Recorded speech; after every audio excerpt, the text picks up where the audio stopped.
आलीदेखि थालीसम्म, गोठदेखि ओठसम्म आवाज विहीनको आवाज यो हो कृषि टेलिभिजन। हामी छौँ 24 घण्टा तपाईँको साथमा। नमस्कार, म जेबी शाह कार्यक्रम कृषि संवाद लिएर यहाँहरूमाझ उपस्थित भएको छु। कार्यक्रम कृषि संवादमा हामी विशेषतः कृषि क्षेत्रका विविध सङ्घ संस्थाहरूका प्रतिनिधिहरू र कृषि क्षेत्रसँग सम्बन्ध राख्ने व्यक्तित्वहरूसँग हामी कार्यक्रममा निम्त्याएर कुराकानीलाई अगाडि बढाउने गर्दछौँ र कृषि क्षेत्रमा रहेका आवश्यकता, समस्या र समाधानका उपायहरू खोज्ने हाम्रो प्रयास सधैँ कार्यक्रम मार्फत जारी नै रहनेछ। र यसै क्रममा आजको हाम्रो यस कार्यक्रममा चाहिँ राष्ट्रिय चिया तथा कफी विकास बोर्डका कार्यकारी निर्देशक डाक्टर विष्णु प्रसाद भट्टराईलाई कार्यक्रममा निम्त्याएका छौँ। आज हामी उहाँसँग समग्र नेपालमा चिया तथा कफीको विकासका लागि, यसको प्रवर्धन र विस्तारका लागि चाहिँ के भइरहेको छ, खासमा अहिलेको अवस्थामा चाहिँ चिया तथा कफीको अवस्था नेपालमा के छ, यिनै विषयमा विविध जानकारीहरू लिने प्रयास गर्नेछौँ। सर्वप्रथम कार्यक्रममा उहाँलाई स्वागत गर्न चाहन्छु। डाक्टर साहब, स्वागत छ कार्यक्रममा। धन्यवाद। नमस्ते। हजुर आराम हुनुहुन्छ सर? आरामै हजुर, एकदम आरामै। पछिल्लो समय यो राष्ट्रिय चिया तथा कफी विकास बोर्डले के काम गर्दैछ सर?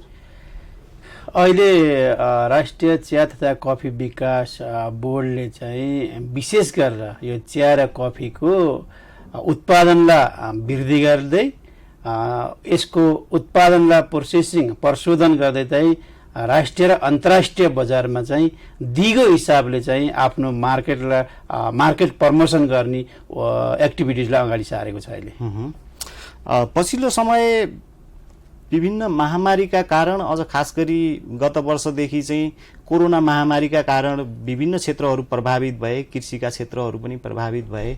यसैमा यहाँको कफी तथा चियाको क्षेत्र चाहिँ कतिको प्रभावित छ सर? एकदम। सर्वप्रथम त तपाईँलाई धन्यवाद छ, किनभने यो अहिलेको कोरोनाको परिस्थितिले जसरी नेपालको कृषि सेक्टरमा केही नकारात्मक असरहरू परेको अवस्था छ र त्यसै सँगसँगै चिया र कफीको क्षेत्रमा पनि केही हदसम्म नकारात्मक असर परेको देखिन्छ। किनभने तर पनि अघिल्लो वर्षको कोरोनाको जो लकडाउनले भन्दा अहिलेको कोरोनाको लकडाउनले अलिकति बजार प्रमोसनमा चाहिँ असर परेको देखिएको छ। र अघिल्लो वर्षकोलाई पनि म अलिकति जोड्न चाहन्छु। जब फर्स्ट टाइम कोरोनाले लकडाउन भएको कन्डिसन थियो र त्यतिखेर मेरो नियुक्ति भएको पनि अझै 1 महिना भएको थिएन। र त्यो परिस्थितिमा हामीले संघीय सरकार, स्थानीय सरकार र प्रदेश सरकार र स्थानीय जो जिल्ला प्रशासन कार्यालय सिडिओ साहबहरूसँग कोर्डिनेसन गरेर एउटा कोड अफ कन्डक्ट बनाएर चाहिँ हामीले चाहिँ नेपालका चिया स्टेट, चिया उद्योग र चिया बगानहरूलाई खोलाउन सफल भयौँ र हामीले त्यो सञ्चालनमा लिन सफल भयौँ। त्यो कारण के थियो? त्यतिखेर चुनौतीहरू थिए। त्यतिखेर फर्स्ट टाइममा कोरोनाको लकडाउन थियो, जनता तर्सित थिए, सबै सरकारवालाहरू तर्सित थिए। तर म त्यतिखेर के भनेको थिएँ भने कोरोना नेपालको चियाको सेक्टरमा चाहिँ एउटा कोसेढुङ्गा अपर्च्युनिटीको रूपमा बन्न सक्ने छ भनेर मैले एउटा भविष्यवाणी गरेको थिएँ। कारण के थियो भने त्यतिखेर विश्व बजारमा सम्पूर्ण देशले चियाका उद्योगहरूले चाहिँ बन्द गरेको, गार्डनहरू बन्द गरेको अवस्था थियो।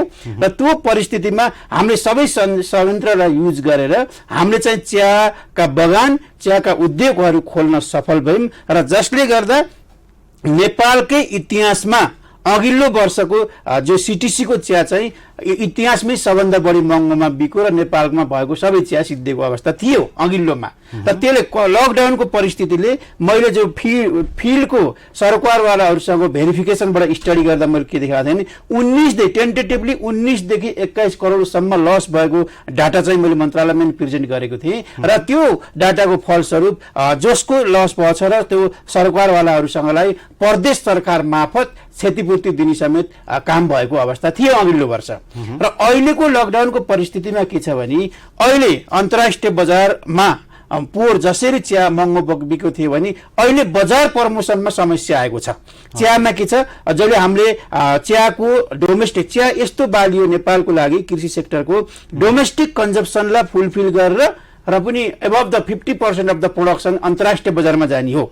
र त्यसले के देखाउँछ भने र सिटिसीको केसमा त्यो छ भने अर्थोडक्सको केसमा त लगभग उत्पादनको 80 देखि 90% बाहिर विदेशी बजारमा जाने हो।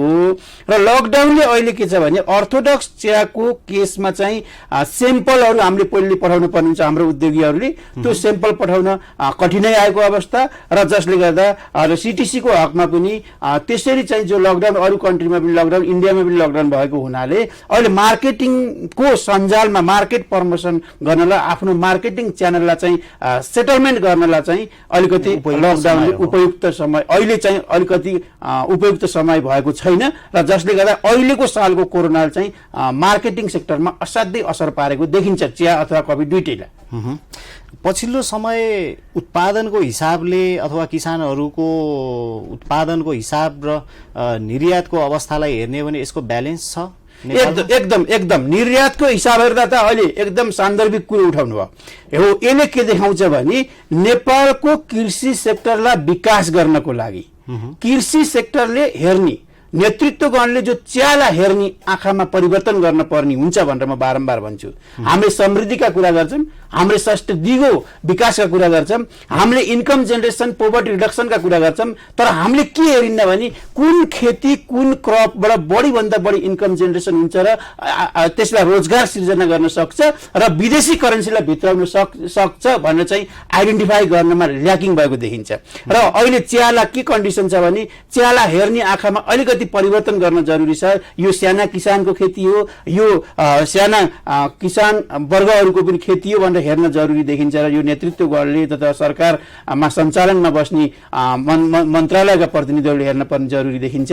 र त्यसले के देखाउँछ भने अरू बाली सरह चिया र कफीलाई पनि सुविधा दिन पर्छ भन्ने एउटा मान्यता देखाउँछ। कारण के भने अहिलेको लकडाउनको परिस्थितिमा आजको दिनमा हिजोको मात्र मैले डाटा हेर्दा पनि नेपालबाट 3.5 अरब 51 करोड समथिङ 3 अरब 3 अरब 51 करोडको हाराहारी एक्सपोर्टको मूल्यको चिया बाहिर गएर विदेश करेन्सी भित्रिएको अवस्था छ। ल हेर्नुहोस् भने यो कुन क्रपबाट छ यस्तो, र हामीले यस्तो क्रपलाई प्रमोसन गर्नुपर्छ। र अहिले राष्ट्रिय चिया तथा कफी विकास बोर्ड जो नेपाल सरकारको मात्र राष्ट्रिय चिया तथा कफी विकास बोर्डले पनि अहिले हामीले के गरेका छौँ भने अब क्षेत्र विस्तार गर्दै विभिन्न हाम्रो फिजिबिलिटी स्टडीहरू सम्भावनाता अध्ययन गर्दै क्षेत्र विस्तार गर्ने र अन्तर्राष्ट्रिय बजारसँग प्रमोसन गर्ने हिसाबले चाहिँ अहिले प्लानिङ गर्दैछौँ हामी र यो एक्टिभिटिजहरू अहिले कमिङ बजेटमा छ। हजुर, प्राविधिक कुराहरू पनि आउँछ। यो चिया तथा कफी विकासको क्षेत्रमा चाहिँ प्रविधिको पनि महत्त्वपूर्ण भूमिका रहन्छ र यो प्रविधि र साथसाथै यसको सम्भाव्यता अध्ययनका लागि चाहिँ अहिलेसम्म भएका पहलहरू के छन् र यहाँले चाहिँ के गरिराख्नु भएको छ? हो, चिया कस्तो भने चिया र कफी भनेको त्यो खेती मात्र होइन। यो के छ, चिया एउटा पाटो खेती छ, त्यसपछि प्रोसेसिङको छ, त्यसपछि अर्को फेरि प्रोसेसिङबाट पनि फेरि त्यो जो चिया र कफी एउटा आर्टसँग पनि रिलेटेड हुन्छ। किन एउटै प्लान्टको चियालाई अर्थोडक्स ग्रिन टीमा पनि अर्थोडक्स टीमा green tea white T golden टीहरू निकालिरहेको हुन्छ भने यसले चाहिँ क्याटेगराइज गर्ने हुन्छ भने आर्ट प्रविधि र प्राविधिकको आवश्यकता त्यहाँ देखिन्छ।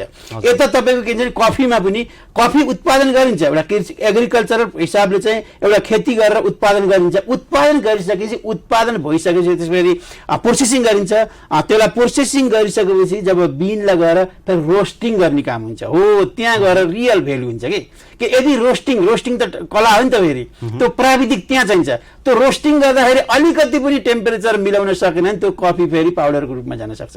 त्यसले टेस्टमा चाहिँ धेरै डिफरेन्ट हुन सक्छ कि त्यही भएर मान्छेको इन्ट्रेस्ट अनुसार कन्ज्युमरको इन्ट्रेस्ट अनुसार रोस्टिङ गर्नुपर्ने हुन्छ। र यता पनि के हुन्छ भने चियामा पनि कन्ज्युमरको इन्ट्रेस्ट अनुसार अर्थोडक्समा विभिन्न भेराइटीहरू निकालिदिन पर्ने हुन्छ। र अहिले यो दुईटा चिजलाई हेर्दा के हुन्छ भने एउटा प्रविधिसँग एउटा आर्ट कलासँग रिलेटेड भएको हुनाले हो नेपालमा स्पेसिफिक चिया र कफी प्राविधिकहरूको कमी छ र यसलाई अहिले हामीले बोर्डले चाहिँ यसलाई अहिले बोर्डको पहलमा अहिले के गरिदिरहेको भने जस्तै राष्ट्रिय जो नेपाल सरकारको शिक्षा मन्त्रालयको 9 देखि 8 देखि 12 सम्मको जो प्राविधिक धारमा हामीले चाहिँ करिकुलममै राख्नुपर्छ भनेर मैले फिडब्याक समेत त्यहाँ पठाइसकेको अवस्था छ र अब कमिङ दिनदेखि यसलाई पनि हामीले अलिकति मिनिमाइज गर्दै जाने प्रोसेसमा छ र अहिले चाहिँ 9 देखि 12 को जो कोर्समा पनि चिया र कफीलाई चाहिँ इन्कर्पोरेट गरेर चाहिँ स्कुल लेभलबाटै चिया र कफीलाई पढ्न सिकाउन पर्छ भन्ने हिसाबले यो लेभलमा जाँदैछ। अवश्य पनि पहिला मलाई लाग्छ 57-58 सालतिर चाहिँ झापामा कुनै एउटा कलेजले यो चिया प्रविधि र गुणस्तरको विषयमा चाहिँ एउटा अध्यापन पनि गराउने गरेको थियो। त्यो बन्द हुनु र त्यही समयमा चाहिँ चिया तथा कफी नीति बन्यो तर 5 वर्षको लागि बनेको कार्यनीतिहरू चाहिँ 20 वर्षसम्म आइपुग्दा पनि पुरा भएन भन्ने अवस्था छ। यसको इतिहास किन त्यो कमजोर धरातलबाट आएको हो? एकदम यो पनि एकदम अत्यन्तै भ्यालुएबल छ है। कुनै टाइममा है विगत केही वर्ष अगाडि त्यही पूर्व इलाम झापामा चियाको एउटा प्राविधिक BSc T technology and management भनेर कोर्स पढाइयो तर वास्तवमा के थियो भने त्यो कोर्सले सस्टेन दिगोपन पाइन्छ। अहिले त्यो कोर्स छैन, फेरि हुन पर्ने थियो किनभने हाम्रो हो यस्तै विकासका सेक्टरमा जो पोलिसी कमी जो युनिभर्सिटीले त्यो कोर्सलाई अब कसरी त्यो कलेजले हटाइसक्यो। मैले पनि आजको 3-4 महिना अगाडि त्यो कलेजकै कोअर्डिनेटरहरूलाई पनि फोन गरेर सोधेको थिएँ र प्रोग्राम किन नचलाएको भन्दाखेरि चलेन भन्ने जस्तो एउटा लुज उसले बोल्नुभयो। वास्तवमा के भने त्यस्ता कोर्सहरू राख्न पर्ने थियो। अब यसको ब्याकग्राउन्डमा म जान चाहन्छु। आगामी दिनमा मेरो पहल पनि के हुन्छ भने यस्ता टेक्निकल कोर्सहरूलाई चाहिँ नहटाइयोस् र टेक्निकल कोर्सहरूलाई चलाउनको लागि सहजीकरणको काम चाहिँ बोर्डले गर्ने छ। यसको सम्भाव्यता कस्तो छ सर? सम्भाव्यता नेपालको परिवेशमा के छ भने अलिकति जो टेक्निकल बीएससी एजी अथवा एग्रिकल्चर यस्ता स्पेसिफिक जाँदाखेरि हामीले धेरै कुरो लोकसेवादेखि लिएर टच हुनुपर्ने हुन्छ हैन। त्यही भएर स्टुडेन्टको फ्लो यसमा किन कम भएको भने यो ठ्याक्कै टी टेक्नोलोजिस्ट भनिसकेपछि एउटा टी सेक्टरमा मात्र जागिरी खाने पाटो भयो अथवा उद्योग गर्ने अथवा केही सेक्टर भयो।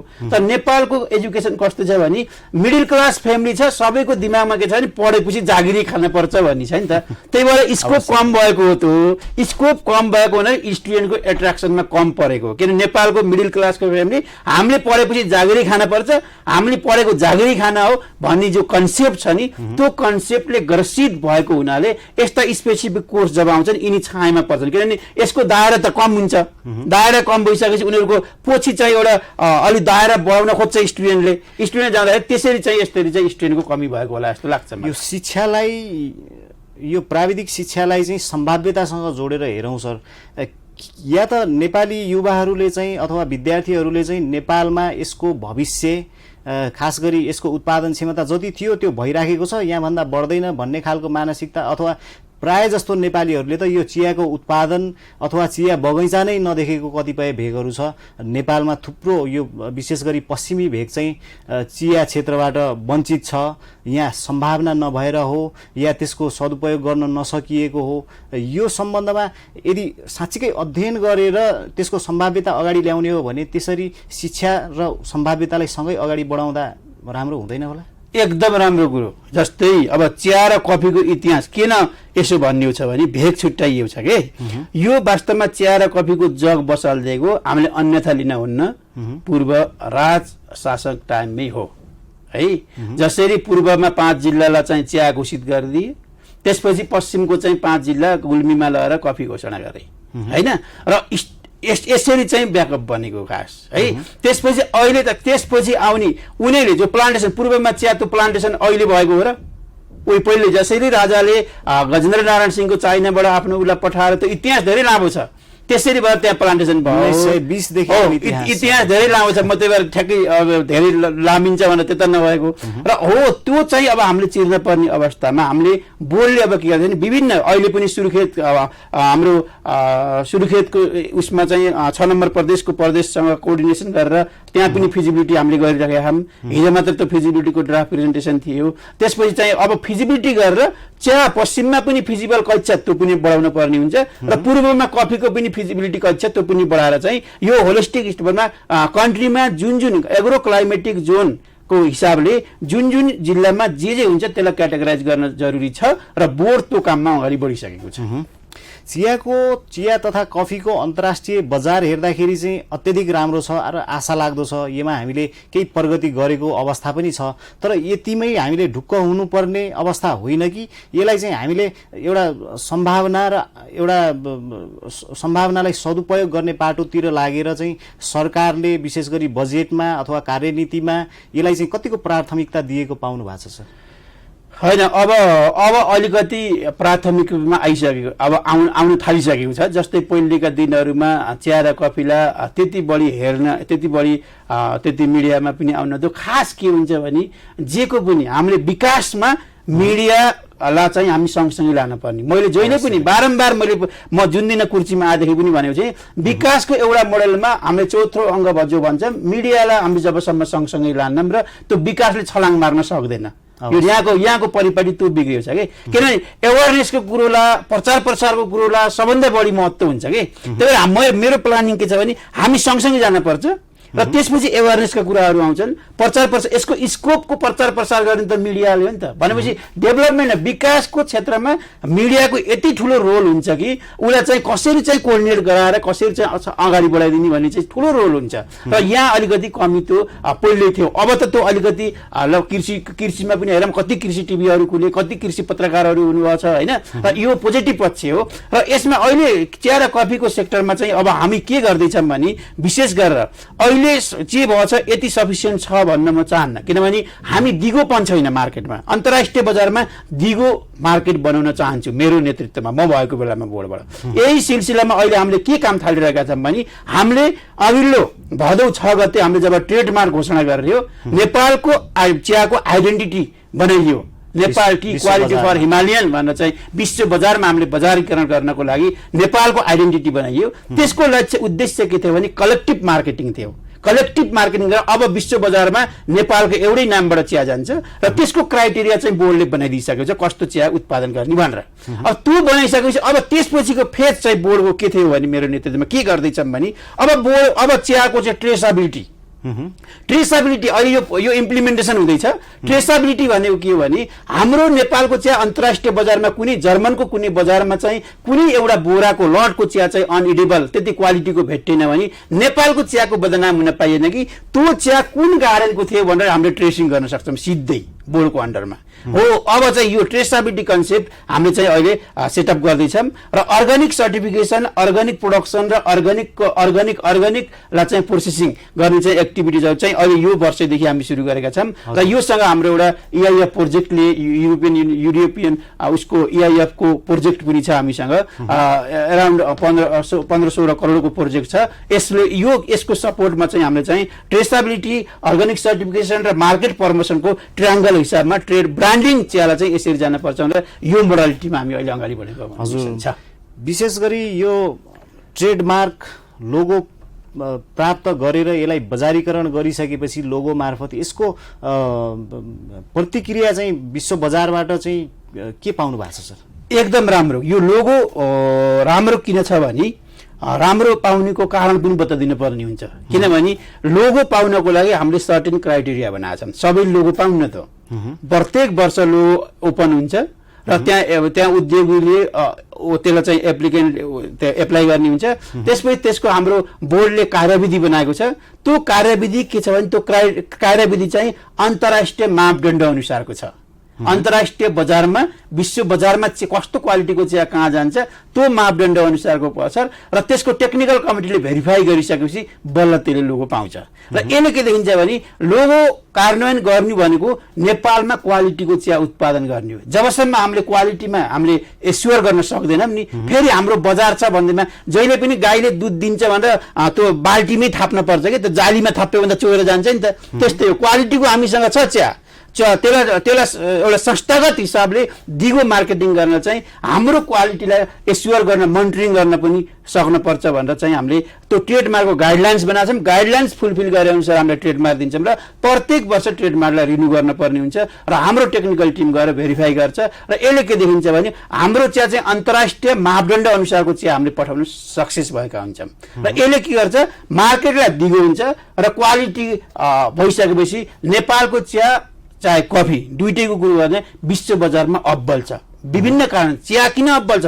दार्जिलिङ चियालाई नेपाल दार्जिलिङको चिया त नेपालको चियाको त छायामा पर्छ, किनभने दार्जिलिङको त धेरै पुरानो बुसहरू छन्, जो प्लान्ट जो चियाका बुसहरू छन्, हाम्रा यङ बुसहरू छन्। यङ बुसले दिने उत्पादन त यति क्वालिटीको हुन्छ र हाम्रो क्लाइमेटिक कन्डिसन हाम्रो विविधताले भरिएको क्लाइमेटिक कन्डिसन छ र त्यो टेम्परेचर त्यो क्लाइमेटिक कन्डिसनले हाम्रो उत्पादन गरेको चिया त विश्व बजारमा अहिले 1 नम्बरमा छ।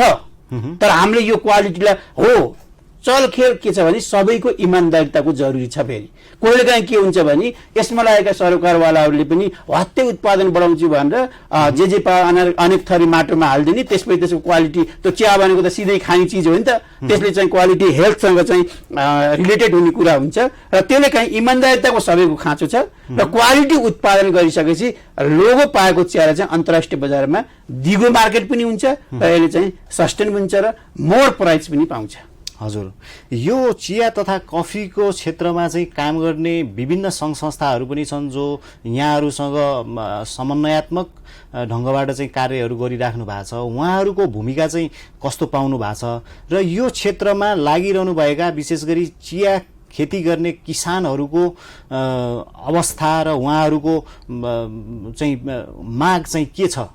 हैन, एकदम यसमा चियामा त आजसम्म जो प्राइभेट सेक्टरको एकदम राम्रो सञ्जाल पनि छ है, राम्रो पहुँचवाला प्राइभेट सेक्टर पनि हुनुहुन्छ, आफ्नै पहुँचमा पनि विश्व बजारमा विभिन्न कन्ट्रीमा पुर्याउन सक्ने क्यापेसिटीका पनि हुनुहुन्छ र पुर्याउन आएको पनि छ हैन। र यसले चाहिँ छ भने अब कफीको सेक्टरमा पनि प्राइभेट सेक्टर पनि प्राइभेट सेक्टर त्यहाँ त महासङ्घ त चियामा पनि छ, प्रोडक्सन महासङ्घदेखि लिएर सहकारीदेखि सबै सञ्जालहरू हुनुहुन्छ। सबैसँग हामीले कोअर्डिनेसन गर्ने, सरकारी हामी भनेको सरकारी बडीले के हुन्छ भने सबैसँग कोअर्डिनेसन गरेर अल्टिमेटली बिजनेस प्रमोसन गर्ने। बिजनेस त सरकारले गर्ने होइन, फेरि उहाँहरूले जो गर्ने हो, उहाँहरूलाई चाहिँ बिजनेस प्रमोसन गरिदिनुको लागि ब्रिजिङको काम हामीले गरिरहेका छौँ। त्यो छ मेन कुरो। हजुर, र अब बोर्डले चाहिँ विशेष गरी चिया तथा कफी विकास बोर्डले अबको दिनमा चाहिँ यो क्षेत्रलाई अझ समृद्धितर्फ लग्न, अझ सम्भावनाहरूलाई एउटा अपनाउनको लागि चाहिँ अब यहाँको नेतृत्वमा के पहल गर्दै हुनुहुन्छ? एकदम अब मेरो जब म सुरुबाटै केमा लाग्छु भने चियाको केसमा र कफीको केसमा अलिकति अलग अलग छ बोल्नुपर्ने। चियाको केसमा के छैन, हामीले क्षेत्र विस्तार गर्दै मार्केट प्रमोसनलाई सपोर्ट गर्न पर्नेछ। मार्केट प्रमोसन भने डोमेस्टिक पनि छ र अन्तर्राष्ट्रिय पनि छ। र डोमेस्टिक किन छ भने नेपालको अर्थोडक्स चिया 77वटा जिल्लामा 7वटा जिल्लाको मात्र टेस्ट गर्छ, 70 जिल्लालाई अर्थोडक्स थाहै छैन है। भनेपछि अब हामीले अर्थोडक्स चिया नेपालमा खानै नसक्ने कुरो त होइन नि त। त्यही भएर अहिले बोर्डले के स्ट्राटेजी बनाएको छ भने अर्थोडक्स चियाको डोमेस्टिक प्रमोसन सेन्टर इस्टाब्लिस गर्ने भनेर 7वटै प्रदेशमा जति सकिन्छ टी प्रमोसन सेन्टर इस्टाब्लिस गर्ने भनेर डोमेस्टिक मार्केटलाई पनि प्रबन्धन गर्ने हिसाबको त्यो छ भने अन्तर्राष्ट्रिय बजारमा ट्रेडमार्क अनि त्यसपछि चाहिँ ट्रेसेबिलिटी र अर्गानिक सर्टिफिकेसन कन्सेप्टबाट चाहिँ विश्व बजारमा स्थापित गर्ने र गभर्मेन्टसँग G2G गर्ने, गभर्मेन्ट टु गभर्मेन्ट MOU समेत गर्न पर्छ भनेर अहिले चाइनिज सरकारसँग हामी ड्राफ्ट बनाउने कन्सेप्टमा छौँ। हाम्रो परराष्ट्र नोट पठाएर चाइनिज सरकारले पनि एक्सेप्ट गरेको अवस्था छ र ड्राफ्टिङ कन्सेप्टमा छौँ। ड्राफ्ट पनि बोर्डले चाहिँ बनाउँदैछ र हामीले त्यसलाई ड्राफ्ट गरिसकेपछि पठाउने कुरो हुन्छ। र यो के हो भने यसले के देखाउँछ भने अब हामी दिगो मार्केट खोज्न पर्ने जरुरी छ। मार्केट मात्र खोजेर हुन्न, दिगो मार्केटको लागि विभिन्न कन्ट्री छ। रुसमा पनि अहिले हाम्रो त्यस्तै छ, रुस पनि एकदम इन्ट्रेस्टेड छ कफी चियाको लागि। भनेपछि हामी अन्तर्राष्ट्रिय बजारलाई दिगो बनाउन र त्यसको लागि के गर्ने भनेको G2G समेत गर्नको लागि हामी अगाडि बढिरहेका छौँ। गभर्मेन्ट टु गभर्मेन्ट MOU गरेर अन्तर्राष्ट्रिय बायर्सहरू चाहिँ डाइरेक्ट नेपालमा आउन सक्ने हिसाबको चाहिँ माहौल बनाउँदैछ हामी चियामा। र कफीमा के छ भने कफीमा नेपालमा अझै 4-5 वर्ष उत्पादनै बढाउन लाग्न पर्ने हुन्छ। किनभने हामीसँग जम्मा आजको डाटा मैले हेर्दाखेरि के देखिन्छ 296 हाराहारीको मेट्रिक टनको कफी उत्पादन छ र हामीलाई आवश्यकता भनेको 2000 मेट्रिक टनभन्दा माथिको आवश्यकता छ। त्यो चाहिँ नेपालमै आवश्यकता छ भनेपछि अहिले कफीको केसमा जसले जतिटुकु कुरा गरे पनि कफीमा अहिले यो मार्केटिङ सार्केटिङ गर्न पर्छ, उत्पादन भएको कुरा त बेच्नै पर्यो। त 2-4 मुरी बाहिर ल्यायो, 2-4 क्विन्टल बाहिर ल्यायो भने त्यो भन्दा पनि कफीमा क्षेत्र विस्तारमै काम गर्नुपर्ने हुन्छ। कफीमा क्षेत्र विस्तारमा अर्को मैले अहिले बोर्डले के काम गर्दैछ भने एकदम इम्पोर्टेन्ट मैले सम्झिहालेँ, हिजो मात्र भएको कुरो बताइदिँदैछु। नेपालमा उत्पादन गरिरहेका कफीको आइडेन्टिटी प्रोडक्टिभिटी कम छ, उत्पादकत्व कम भएको हुनाले हामीले अहिले के गर्दैछौँ, कृषि मन्त्रालयसँग गरेरै हामीले चाहिँ इन्डिया कफी बोर्डसँग कोअर्डिनेसन गरेर त्यहाँका एटलिस्ट नेपालको हावापानी सुहाउँदो 10वटा जातहरूलाई चाहिँ हामीले इन्ट्रोड्युस गर्ने प्लानमा लागिरहेछौँ र नेपालमा ल्याउने, नेपालमा ल्याइसके त्यसको पहिला सरकारी उसमा फार्ममा चाहिँ टेस्ट गर्ने, त्यसपछि टेस्ट गरिसके बल्ल किसानलाई दिने भनेर यो चाहिँ कृषि मन्त्रालयबाट पनि हाम्रो पत्रलाई गर्दै हिजो चाहिँ परराष्ट्र मन्त्रालयसम्म फाइल गएको अवस्था छ र भावी दिनमा र अब कमिङ सिजनमा चाहिँ त्यो 8 देखि 10वटा भेराइटी चाहिँ हामीले इन्ट्रोड्युस गर्न सकियो भने यो चाहिँ कफीको लागि एउटा कोसे ढुङ्गा साबित हुन्छ। फेरि उत्पादकत्व वृद्धि गर्नको लागि बोर्डले त्यो काम गर्दैछ भने अब चियाको सेक्टरमा पनि अब रिसर्चको आवश्यकता देखिन्छ। नेपालमा कुनै पनि अहिलेसम्म क्लोन डेभलपमेन्ट भयो होइन र अहिले चाहिँ बोर्डले नार्कसँग एमओयू गरेर चाहिँ क्लोन डेभलपमेन्टमा चाहिँ काम गर्न पर्यो र अर्ग्यानिक इनपुट सप्लाई गर्न काम गर्न पर्यो। रिसर्चको काममा चियामा पनि अगाडि बढेको छ र कफीमा पनि अगाडि बढेको छ। हजुर, यो चिया क्षेत्र चाहिँ विशेष गरी चिया क्षेत्रले पर्यटकलाई पनि आकर्षण गर्ने गर्छ र चाहे विदेशी होस् चाहे स्वदेशी होस्, यो क्षेत्रमा चाहिँ पर्यटनको पनि अझ प्रचार प्रसारको हिसाबले पनि आवश्यकता छ र यसको महत्त्वलाई दर्शाउन पनि पर्यटनको आवश्यकता छ। पर्यटनसँग जोडिएर चाहिँ यहाँहरूले यसलाई कतिको महत्त्वका साथ हेर्नु भएको छ सर? छोटकरीमा एकदम पर्यटनसँग जोड्न पर्ने हो, तर अहिले हामीले हाम्रो चाहिँ ठ्याक्कै पर्यटनसँग जोडेर हामीसँग बोर्डले अझै कुनै एक्टिभिटिज गरेको छैन र बोर्ड एक्टिभिटिजलाई चाहिँ जसरी अलिकति यो एउटा ट्र्याकमा ल्याइसकेपछि पर्यटनसँग जोड्न पर्ने अत्यन्तै आवश्यकता छ र स्कोप पनि छ। जो चिया गार्डनले र कफीको स्टेट गार्डनले त पर्यटन भित्रमा चाहिँ ठुलो महत्त्व पनि छ र हामीले चाहिँ पोलिसी बनाउँदाखेरि भावी दिनमा पर्यटनसँग जोडेर बनाउन पर्छ र हामी प्रतिबद्धता छौँ। यो हाम्रो नलेजकै कुरो छ। हजुर डाक्टर साहब, हामी कार्यक्रमको अन्तिम चरणमा आइपुग्यौँ र अन्त्यमा यहाँ के भनिदिनुहोस् भने यो क्षेत्रमा जब यहाँले सम्हाल्दै गर्दाखेरि यहाँले देखेको यो क्षेत्रमा भएको खास समस्या चाहिँ के छ र त्यसलाई निराकरण गर्नु के गर्नुपर्छ र यहाँका कुनै बाधक तत्त्वहरू अथवा ऐन नीति नियमहरू अथवा कार्यविधि कार्यशैली यस्तो कुनै बाधक तत्त्वहरू छ या यहाँभित्रको मुख्य समस्या चाहिँ के हो, यो खुलाइदिनुहोस् न। अब यो क्षेत्र वास्तवमा यति ओझेल किन परेको छ, काम त भए है र त्यति किन यसरी फस्टाउन सकेन, स्कोप छँदा छँदै पनि भन्नेसँग कुरो छ। र हामी के गर्न सक्छौँ, चिया तथा कफी विकास बोर्डमा सबभन्दा ठुलो भनेको ऐनलाई संशोधन पर्ने देखिन्छ र ऐनलाई संशोधन गर्नको लागि अहिले चाहिँ त्यो लाइनमा आइसकेको छ। म गइसकेपछि ऐन संशोधन गर्नको लागि मेरै अध्यक्षतामा कमिटी गठन भइसकेको छ र मैले सबभन्दा पहिले फिल गरेको ऐनलाई जबसम्म संशोधन गरिन्न तबसम्म चाहिँ यसलाई हामीले ट्र्याकमा लिन्न, किनकि सर्टेन पावर चाहिँ कता छ के छ भनेर हेर्न पर्ने हुन्छ र ऐन संशोधन गर्नको लागि आवश्यकता देखेर अहिले ऐनबाटै सुरु गर्दैछौँ। त्यसपछि विनियावली पनि हामी त्यसमा संशोधनमा जाँदैछौँ। ऐन संशोधन गर्ने कमिटी मेरै अध्यक्षतामा बनेको छ र यो सबै प्रक्रिया अहिले हामी पोलिसीगत हिसाबले यो काम गर्दैछौँ। र अर्को भनेको कुरो के छ भने मेन टेक्निकल समस्या रिसर्चकाहरू छन्। अब यो फेरि समस्या मात्र देखाएर भएन, त्यसको अहिले त के छ भने म आफै यहाँ यो कुर्सीमा भएको हुनाले त्यो समस्याको समाधान गर्न त नेतृत्व गर्ने फेरि मैले जो होइन, जो समस्या मैले देखेको छु रिसर्चको समस्या छ, त्यो ऐनको संशोधन, यो समस्याहरू मैले देखिसकेपछि मेरो 1 वर्षको दौरानमा मैले यिनी एक्टिभिटीलाई अगाडि बढाइसकेको छु। किनभने ऐन संशोधन गर्न पर्ने देखिसकेपछि ऐन संशोधन गर्ने मन्त्री स्तरीय बोर्डबाट पास गराएर चाहिँ मेरो समिति मेरो अध्यक्षतामा कमिटी गठन भइसकेको छ।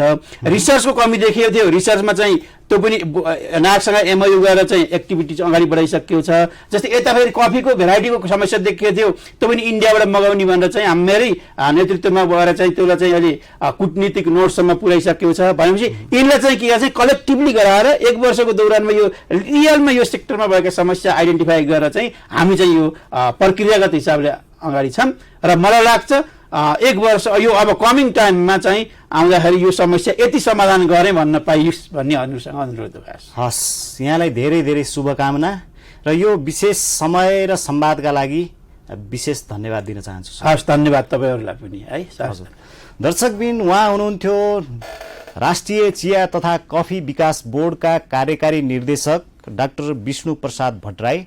उहाँसँग चाहिँ हामीले नेपालको चिया क्षेत्रको, विशेष गरी चिया क्षेत्र र सँगसँगै कफी क्षेत्रको चाहिँ अवस्था के छ र के चाहिँ आगामी दिनमा चाहिँ कस्तो किसिमको पहल चाल्नुपर्छ, वास्तवमा यो क्षेत्रले चाहिँ नेपालको एउटा कृषि क्षेत्रबाट अन्तर्राष्ट्रिय बजारलाई चाहिँ राम्रो सम्बोधन गरेको छ र नेपालको अर्थतन्त्रमा ठुलो योगदान पनि पुर्याएको क्षेत्र हो र यसलाई चाहिँ सरकारले विशेष गरी ध्यान दिनुपर्छ र नेपालमा सम्भाव्यता हुँदाहुँदै पनि यसका यी सम्भाव्यताहरू किन सम्बोधन गरिएनन् र आगामी दिनमा चाहिँ यो यस्ता खालका सम्बोधनहरू गरिनुपर्छ र नेपाल, समग्र नेपालमा चिया क्षेत्रमा चाहिँ किसानहरूलाई आकर्षित गरेर किसानहरूको व्यक्तिगत जीवनस्तर उकास्नेदेखि लिएर राष्ट्रिय अर्थतन्त्रलाई पनि अगाडि बढाउनेतिर विशेष गरी यहाँहरू जस्ता व्यक्तित्वहरू, सम्बन्धित व्यक्तित्वहरू, सङ्घ संस्थाहरू लगायत नेपाल सरकारले विशेष ध्यान दिनुपर्दछ भन्ने हाम्रो यस कार्यक्रमको ध्येय पनि हो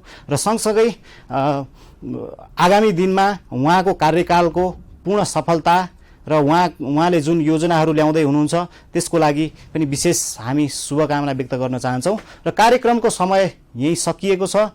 कृषि टेलिभिजन हेर्दै गर्नुहोला। जय कृषि, जय किसान, समृद्ध कृषि नेपालको शान।